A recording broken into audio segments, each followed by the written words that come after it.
नमस्कार, जय हिंद, वंदे मातरम। सभी का अभिनंदन है एनडीसी निःशुल्क क्लासेस में। तो देखा जाए तो आज ये जो डायरी लेखन आपको दिखाई दे रहा है, ये गद्य विधाओं का आज समापन है ना। गद्य विधाओं का आज समापन सा ही है। एक आलोचना विधा है जो सेकंड ग्रेड फर्स्ट ग्रेड में तो नहीं पूछी जाती है, तो वो हम और करवाएंगे। देखते हैं इससे अगली क्लास लेता हूँ या फिर इससे अगली क्लास जो है वो मतलब एक स्पेशल क्लास लेंगे। देखते हैं क्या करते हैं, विचार करेंगे। लेकिन ये क्लास भी बहुत ज़बरदस्त क्लास है, डायरी लेखन। सबसे संक्षिप्त छोटी क्लास आज की ही होगी। कैसे छोटी? मतलब सबसे कम मैटर आज की क्लास में पढ़ना होगा। ये classes assistant professor, second grade, net set, school व्याख्याता, केवीएस, पीजीटी, टीजीटी सबके लिए इंपॉर्टेंट है। फिर भी न जाने, और रोज़ मैं क्लास में बोलता हूँ, वो देख रहे होंगे जो भी मैडम वगैरह हैं, मैं कहता हूं ये क्लासेस आप सेकंड ग्रेड वालों के लिए भी इंपॉर्टेंट है। मेरे भाई, मेरी बहन, मेरी बात को समझो। ये क्लासेस आप सोचिए, मैं अब मान लो डायरी विधा आपके सिलेबस में नहीं लगती तो मत पढ़िए, कोई दिक्कत नहीं है भाई। अपने जरूरी थोड़ी है कि सिलेबस में नहीं लगती वो।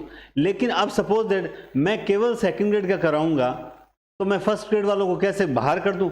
फर्स्ट ग्रेड वाले कह रहे हैं सर केवल हमारा कराओ, सेकंड ग्रेड वाले कह रहे हैं केवल हमारा कराओ, जबकि 60-70% कोर्स दोनों का सेम है। तो हम तो उसी हिसाब से लेकर चलेंगे ना। तो ये सबके लिए इंपॉर्टेंट है, ऐसा कुछ नहीं है। और पढ़ लीजिए, क्योंकि सपोज दैट वो वहाँ पे कहानी के बारे में आपसे पूछ रहा है, लेकिन ऑप्शन में 2 डायरियाँ डाल दी या एक डायरी, एक आत्मकथा डाल दी, तो कम से कम पढ़ी हुई होगी तो ये याद तो आ जाएगा। चलो कहानी आपको याद नहीं आई, लेकिन ये याद तो आ जाएगा कि चलो ये 2 तो नहीं है, क्योंकि ये तो डायरी है, ये आत्मकथा है। इन 2 विधाओं को तो अलग कीजिए। अब रही बात 2 में गैप आ गया, तो कम से कम 50% ऑप्शन तो क्लियर हुए। तो क्लास साहब जो जिस पर मेहनत कर रहे हैं, इस पर तो मेहनत हम क्यों कर रहे हैं? इंपॉर्टेंट है तभी तो मेहनत कर रहे हैं। तो थोड़ा सा समझे, विचार करें। चलिए, बहुत अच्छी क्लास होने वाली जा रही है आज की भी। बहुत ज़्यादा नहीं पढ़ना पड़ेगा, लेकिन अच्छी क्लास है। चलिए सबसे पहले बात करते हैं डायरी लेखन। देखिए कहा जाता है कि डायरी लेखन जो है ना, ये विधा आत्मकथा के सबसे नजदीक विधा मानी जाती है। डायरी लेखन एक तरह की आत्मकथा की तरह ही होती है, लेकिन थोड़े से कुछ तत्व इन दोनों में अलग होने के कारण 2 अलग अलग विधाएं हैं। आपसे अगर पूछा जाए कि डायरी लेखन परंपरा जो है उसका प्रवर्तन किसने किया था, तो याद रखें डायरी लेखन परंपरा का प्रवर्तन किया था श्रीराम शर्मा। वही श्रीराम शर्मा जिन्होंने बोलती प्रतिमा लिखी थी, है ना। और श्रीराम शर्मा ने सबसे पहले लिखी थी सेवाग्राम की डायरी। 1946 सेवाग्राम की डायरी लिखी थी। वो अपने आप में बहुत इंपॉर्टेंट रचना है ये श्रीराम शर्मा की सेवाग्राम की डायरी। अब अगर आपसे ये पूछा जाता है कि भाई डायरी सबसे ज़्यादा किस पत्रिका में डायरियाँ छपती थी, तो ये भी मैंने यहाँ लिखने का प्रयास किया है कि लहर नामक जो पत्रिका थी वो केवल और केवल जो है वो कहीं ना कहीं डायरी लेखन ही उसमें छपता रहता था। अब हम सीधा महत्वपूर्ण डायरियाँ याद करेंगे, ज़्यादा इसमें हमें उलझने की बात ही नहीं है। जो महत्वपूर्ण डायरियाँ हैं वो आपको ध्यान रखना है। ज़्यादा अपनी कम पराई, उपेंद्र नाथ अश्क की डायरी है। अब इसको याद कैसे किया जाए? देखो, ज्यादा अपनी कम पराई, है ना, मतलब आदमी जो आंसू होते हैं, है ना, हर व्यक्ति को आंसू अपने ज्यादा दिखाई देते हैं, दूसरों के कम दिखाई देते हैं। ये होता है कि नहीं होता है? खुद का थोड़ा सा दुख हमें बहुत बड़ा पहाड़ लगता है, लेकिन दूसरे की बहुत सारी पीड़ा भी हम जो है कहते हैं ये तो फालतू रोता रहता है, जिंदगी में बहुत दुख होते हैं, इससे भी दुखी और भी है। तो कहने का मतलब अश्क यानी आंसू, आंसू ज्यादा अपने और कम पराए, तो ये इनकी एक डायरी है, ज्यादा अपनी कम पराई। इसी तरह से प्रवासी की डायरी बच्चन सिंह नहीं, हरिवंश राय बच्चन। क्या है? हरिवंश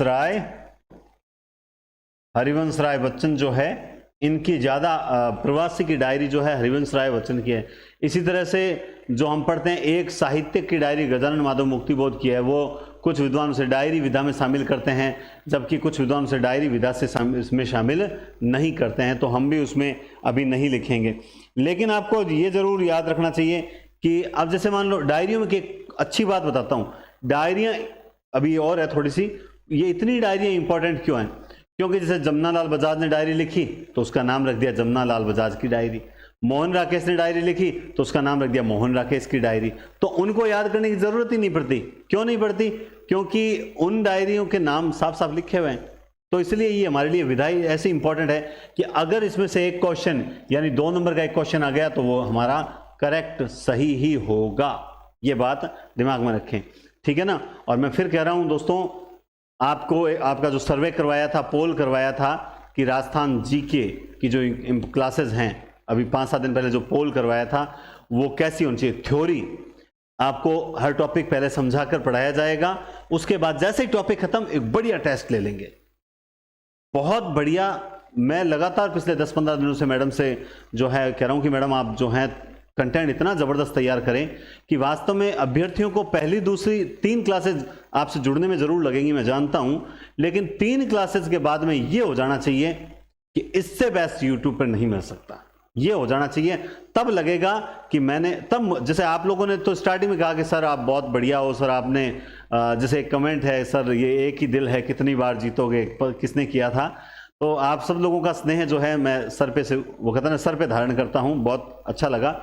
लेकिन मुझे कब अच्छा लगेगा, जब 3 क्लासेस के बाद जब आप जुड़ जाओगे और आपको लगेगा सर वास्तव में ये जो अभी पढ़ाया जा रहा है, ये पॉइंट टू पॉइंट, ये जो वन लाइनर जो चीज है ना, वन लाइनर, ये वन लाइनर है एक तरह का, लेकिन वन लाइनर के साथ साथ जैसे मैंने आपको कहानी उपन्यास पढ़ाई तो वन लाइनर ही है वो भी, लेकिन मैंने उसमें थोड़ी व्याख्या बता दी ना, तो उससे आपका क्लियर हो जाता है, ठीक है। तो ये देखिए डायरी लेखन हो गए, आगे और पढ़ते हैं। अब एक चीज और बताता हूं, अभी तक भी मेरे पास न जाने एक आध 2-3 दिन में मैसेज आता है, सर सेकंड ग्रेड की स्पेशल करवा दो, सर मेरे टेस्ट में नंबर कम आ रहे हैं, सर मैं क्या करूं। मैं रियल बता रहा हूं, ये नंबर कम आना आपकी सफलता का संकेत है। बोला सर क्या बोल रहे हो, बिल्कुल बता रहा हूं, आप अभी जो टेस्ट दे रहे हो ना, इसमें नंबर कम आ रहे हैं तो आप सचेत हो रहे हो, आप ज्यादा पढ़ोगे, अगले टेस्ट बढ़िया दोगे, सिलेक्शन लोगे। होता क्या है, मुझे 15 दिन पहले मेरे पास एक कॉल आया था, याद नहीं कि कहां से आता है क्या आता है, लेकिन कॉल आया था मैडम का। वो बोल रहे थे मुझे कि सर मैं पिछले 10 सालों से तैयारी कर रही हूं, हर बार मैं 2-4 नंबर से रह जाती हूं। मैं ये नहीं कहता कि देखो कुछ लोग पॉइंट से भी रहते हैं, कुछ 1 नंबर से 2 नंबर से ऑब्वियसली रहेंगे, लेकिन आज तक कभी किसी ने मुझे ये नहीं कहा कि सर मैं पिछली बार मेरा पेपर बहुत खराब हुआ था और मैंने तैयारी की थी लेकिन बहुत खराब हुआ, मैं नजदीक भी नहीं पहुंच पाया था, मुझे इस बार बढ़िया तैयारी कर। मुझे आज तक किसी ने ये बात नहीं बोली, हर बार मुझे एक बात बोली गई, सर मैं पॉइंटों से रह गया, सर मैं 1 नंबर से रह गया, सर 2 नंबर से रह गया। मैं आपको बता दूं, जब 1-2 बार मैं भी असफल हुआ था तो मैंने भी लोगों से यही कहा था, मैं पॉइंट से रह गया था। लेकिन वास्तविकता मैं बताता हूं क्या होती है वास्तविकता, हम 10-10, 12-12, 25-25 क्वेश्चन से रहते हैं, लेकिन हम लोग अपनी झूठी प्रेस्टीज बनाने के लिए जो है हम सर के सामने हम कहते हैं सर बस मैं पढ़ने में बहुत अच्छा हूं, मैं पॉइंट्स में रह गया था। मैं मानता हूं पॉइंट्स में रहने वाले स्टूडेंट्स भी हैं, लेकिन सब पॉइंट्स से रह गए, असंभव।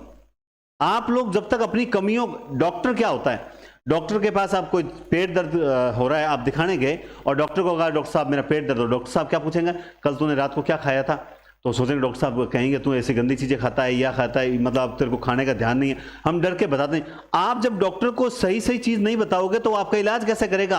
आप जब तक मुझे ये नहीं बताओगे सर मेरा तो देखो स्तर एकदम डाउन है, मुझे तो समझ नहीं आ रहा था लेकिन मुझे काफी कुछ समझ आने लगा है, हाँ मुझे प्रोग्रेस हुई, डॉक्टर भी कहता है 3 दिन बाद दिखाओ, इसका मतलब क्या होता है कि भाई 3 दिन बाद तेरे में कुछ सुधार आया क्या। अरे मैं तो ये भाई साहब ये कितनी क्लास है रे, मैं तो भूल गया, और 71, मैं तो कह रहा हूं 71 दिन बाद पूछा है, बेटा 71 दिन बाद दिखाने आए हो तुम, बता क्या क्या स्थिति है। सर स्थिति में सुधार है मतलब सिलेक्शन की ओर जा रहा है तुम।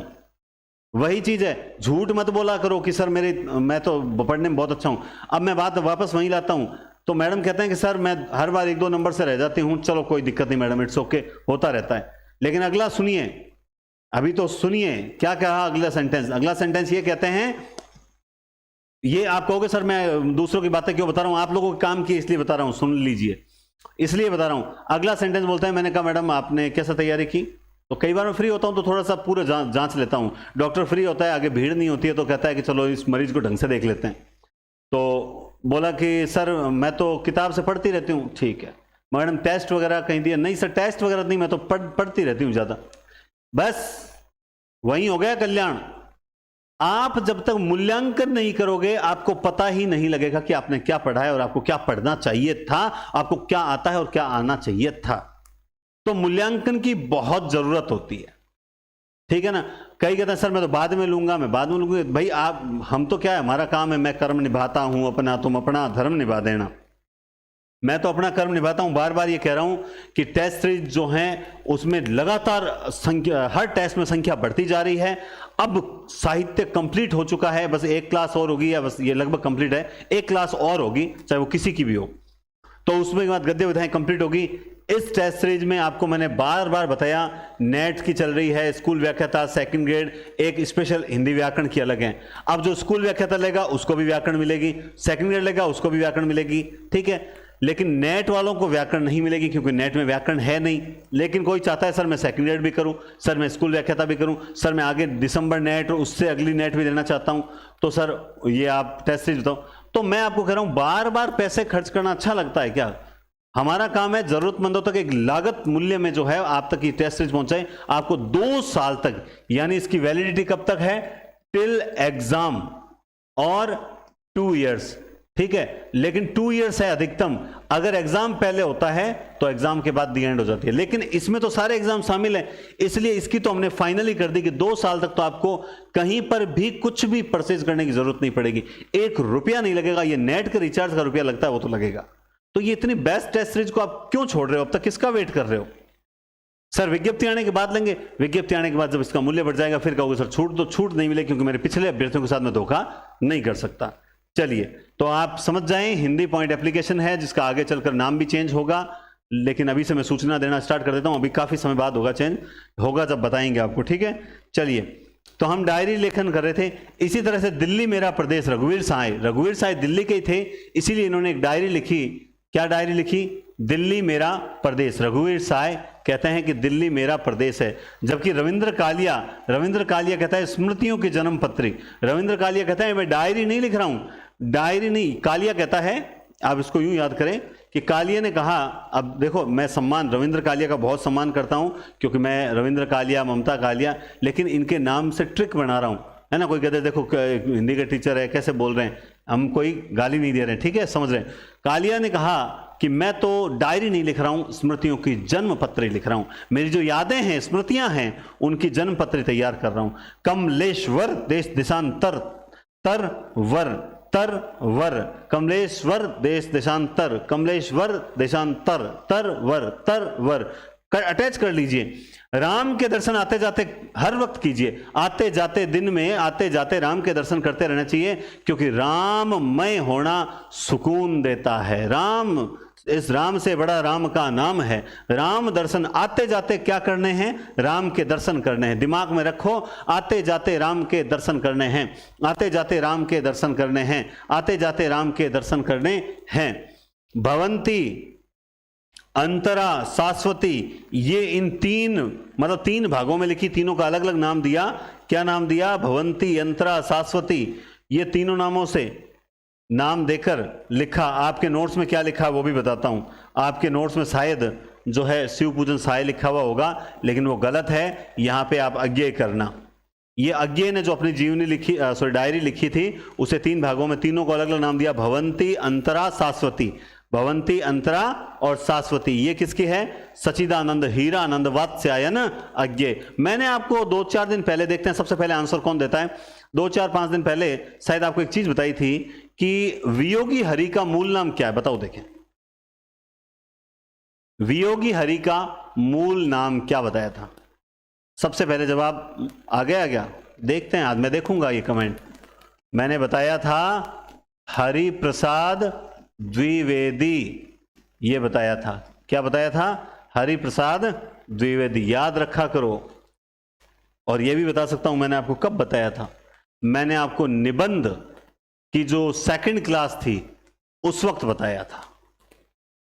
चलिए, भवंती, अंतरा और शाश्वती, है ना। आते जाते दिन किसके हैं? राम दरस मिश्र, राम के दर्शन करना है तो आते जाते दिन करना होगा, ठीक है। इसी के अलावा एक चीज और बताता हूं, सैलानी की डायरी, सैलानी की डायरी।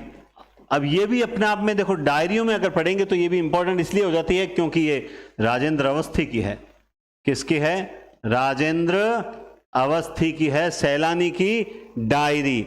एक स्मृतियों की जनपत्री मैंने आपको बता दी, दिल्ली मेरा प्रदेश बता दी, दिनकर की डायरी दिनकर के नाम से है, प्रवासी की डायरी हरिवंश राय बच्चन की है, और मोहन राकेश की मोहन राकेश के नाम से है, और भी जो है नाम से ही हैं। चलिए आपको एक और बताता हूं, अतीत का चेहरा, 2-4 एक्स्ट्रा लिखाना मेरी आदत है।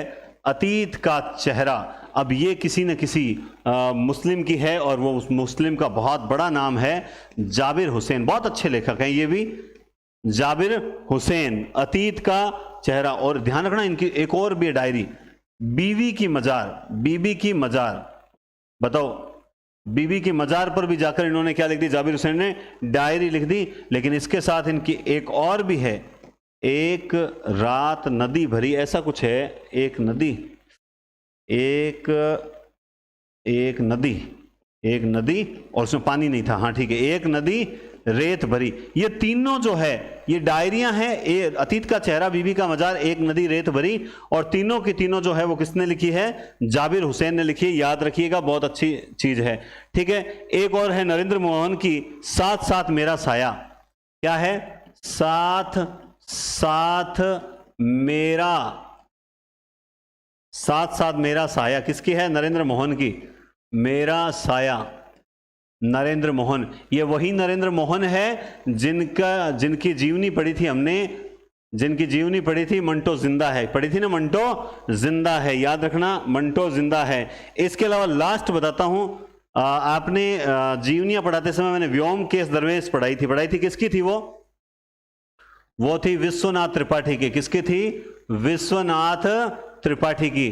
और इस बार वो व्योमकेश, इस बार इनका नाम है, डायरी इन्होंने लिखी थी दिन रेन, मतलब दिन रात, दिन रेन। और मेरे जहन में इसके बाद मैंने अभी तक कोई लेटेस्ट, ये सबसे लेटेस्ट डायरी मानता हूं मैं, 2014, उसके बाद मैंने कोई डायरी पढ़ी नहीं है, मतलब कोई रचना पढ़ी नहीं है। डायरी तो खैर मैं कब पढ़ता, और आपको पता है एन फ्रैंक की डायरी तो बहुत प्रसिद्ध डायरियों में से एक है, आपके 12th में लगती थी कुछ पन्ने, एन फ्रैंक की डायरी कुछ पन्ने। तो विश्वनाथ त्रिपाठी की दिन रेन नाम से। अब देखो विश्वनाथ, एक चीज बताता हूं, ये जो क्वेश्चन उठते हैं ना एग्जाम में, ये क्वेश्चन जैसे मान लो पिछली बार यहां से क्वेश्चन उठा, इस बार यहां से उठा, इस बार यहां से उठा, इस बार यहां से उठा, होता क्या है, होता क्या है, इसके इर्द गिर्द से ही प्रश्न उठता है। आप लोग तो क्या पिछले सालों के प्रश्न देखते हो, होता क्या है, उसके इर्द गिर्द से ही प्रश्न उठता है। जैसे मान लो व्योमकेश दरवेश विश्वनाथ त्रिपाठी का पूछ लिया कि ये जीवनी है, तो हो सकता है इस बार या अगली बार मान लो कभी दिन रेन पूछ ले विश्वनाथ त्रिपाठी, तो आप याद रखो। अब कितनी याद की, टोटल गिनना, पंचरत्न है रामविलास शर्मा की, किसकी है, पंचरत्न रामविलास शर्मा, पंचरत्न नाम से डायरी लिखी थी रामविलास शर्मा ने, रामविलास, 5 है पंचरत्न, ये 5 रत्न थे, रामविलास, पंचरत्न रामविलास शर्मा। भवंती अंतरा शाश्वती अज्ञे की है, 1 2 3 4 5 6 7 8 9 10 और इसके अलावा 11 12 13, बस 13 डायरी अगर आप याद नहीं कर सकते तो गलत बात है ना, 13 डायरी तो याद करनी चाहिए, ठीक है। तो ये बहुत बढ़िया डायरियां थी जो मैंने आपको बता दिया। दिल्ली में रहने वाले रघुवीर हैं, स्मृतियों की जन्मपत्री कहा है, किसने कहा है, रविंद्र कालियन। देश देशांतर कमलेश्वर, आते जाते राम के दर्शन करने हैं। भवंती अंतरा शाश्वती, 3 बेटियां हैं, बहुत ही सुंदर सुंदर प्यारी प्यारी गुड़ियां हैं, बेटियां हैं, किसकी हैं, अज्ञे की हैं। भवंती, एक का नाम है भवंती, दूसरे का नाम है अंतरा, तीसरी का नाम है शाश्वती। भवंता, सॉरी गड़बड़ हो गई है ना, भवंती अंतरा शाश्वती, भवंती अंतरा शाश्वती, भवंती अंतरा शाश्वती, और पंचरत्न है रामविलास शर्मा। तो अज्ञे की 3 बेटियां भवंती अंतरा शाश्वती को रामविलास शर्मा ने पंचरत्नों में मिला दिया, पंचरत्नों में मिला दिया। ये लीजिए साहब, ये आपकी मैंने डायरियां करवा दी, समय भी कम लिया और छोटी सी क्लास में आपको डायरी विधा में से क्वेश्चन आया, तो आप लोगों के एनडीसी परिवार के किसी भी स्टूडेंट के क्वेश्चन गलत नहीं होगा और होना भी नहीं चाहिए, ठीक है। तो वीडियो को लाइक करें, शेयर करें। आज लास्ट क्लास, मैंने कहा ना अभी शेयर करने का फुल समय है, क्योंकि हम बहुत जल्द काव्य शास्त्र स्टार्ट करेंगे। आनंद आएगा, क्योंकि अब एक बार आधुनिक काल तक तो आनंद आया था आपको कविताएं सुनने में, लेकिन अब काव्य शास्त्र में जैसे ही एंट्री करेंगे आप शानदार दोहे सुनेंगे, शानदार कविताएं सुनेंगे, और आपकी क्लास में आपका जो हृदय है वो गदगद होने वाला है बहुत जल्द। बहुत बहुत धन्यवाद, टेक केयर और शुभ रात्रि। हिंदी पॉइंट एप्लीकेशन से टेस्ट सीरीज लेना न भूलें, बहुत बढ़िया टेस्ट सीरीज। और हमें जब एग्जाम नजदीक आए तो 2-3 महीने रहे, उस वक्त ऑफलाइन मार्गदर्शन के लिए आपकी शानदार टेस्ट सीरीजें करवानी है, आपको एक एक चीज कंठस्थ करवानी है, ताकि इस बार 350 पार। देखो सबका टारगेट होता है, मोदी जी का भी टारगेट है इस बार 400 पार सीटें, कांग्रेस का भी टारगेट है, मतलब विपक्षी पार्टियों का टारगेट है इस बार मोदी जी को नीचे लाने का टारगेट है। हमारा क्या टारगेट है? मेरा टारगेट है इस बार, मेरा क्या टारगेट है? मोदी जी का तो 400 का है, मेरा क्या टारगेट है? इस बार 1000 पार, इस बार 1000 सिलेक्शन पार। आपका क्या टारगेट है? कि फर्स्ट ग्रेड की तैयारी कर रहे हो, फर्स्ट ग्रेड वालों का टारगेट रहना चाहिए इस बार 340 पार, इस बार 340 पार, 340। दिमाग में घूमना चाहिए नंबर, 340 से नीचे नहीं जाऊंगा। दांत पीस पीस के कहना चाहिए, रोंगटे खड़े हो जाने चाहिए कि इस बार 340। सेकंड ग्रेड वाले हैं, सेकंड ग्रेड वालों का मोदी जी का सेम टारगेट रहना चाहिए इस बार 400 पार, इस बार 400 पार। बस ये टारगेट, सबके अलग अलग टारगेट है, मेरा तो ये है। अब आप देख लीजिए, मेरा और बालकृष्ण भट्ट तो एक है। बालकृष्ण भट्ट तो हो गया 1000 निबंध लिख दिए उन्होंने 2 भागों में, लेकिन अब मेरा टारगेट है 1000 सिलेक्शन। कौन दोगे? आप अपना टारगेट पूरा करो, मेरा अपने आप हो जाएगा। बहुत बहुत धन्यवाद, टेक केयर, शुभ दिन।